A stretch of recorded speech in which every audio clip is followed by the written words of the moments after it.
பெரிய இயக்குனருக்கு என் பொண்டாட்டி மேல கண்ணு கதரும் அகோரி கலையரசன்.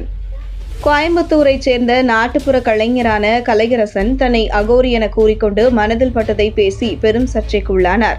தற்போது இவர் அரசியல் பணபலம் கொண்ட பெரிய இயக்குனர் ஒருவருக்கு தன் மனைவி மீது கண் என்று பேட்டியளித்துள்ளார்.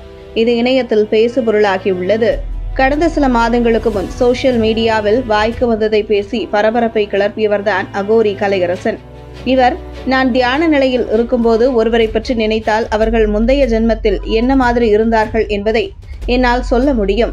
அந்த மாதிரி இந்த நாட்டின் பிரதமராக இருக்கும் மோடி போன ஜென்மத்தில் ஒரு சித்தராக இருந்திருக்கிறார். அதே போல மறைந்த கேப்டன் விஜயகாந்த் குறித்தும் விஜய் குறித்தும் பேசியிருந்தார். கடந்த சில நாட்களாக இவர் சோசியல் மீடியாவில் தென்படாத நிலையில் தற்போது ஒரு பெரிய பிரச்சனையுடன் யூடியூப் சேனல் ஒன்றுக்கு பேட்டியளித்துள்ளார்.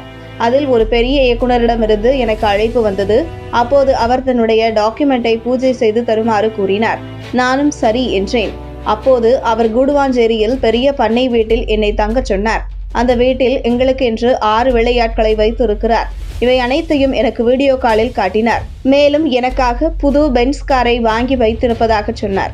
இதையெல்லாம் ஏன் அவர் செய்கிறார் என்று எனக்கு தெரியவில்லை. என் மனைவியும் ஏதோ தப்பா இருக்கு என்று சொல்லிக் கொண்டே இருந்தார். இதனால் எனக்கும் அவர் மீது சந்தேகம் வந்ததால் நான் அந்த பெரிய இயக்குனரின் போனை எடுப்பதை நிறுத்திவிட்டேன்.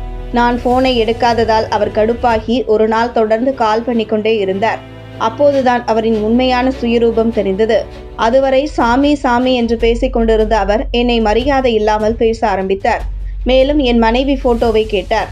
அந்த பெரிய இயக்குனருக்கு என் மனைவி மீது ஒரு கண்.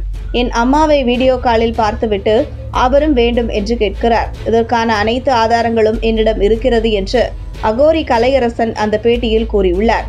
இந்த விவகாரம் இணையத்தில் பேசுபொருளாகி உள்ளது.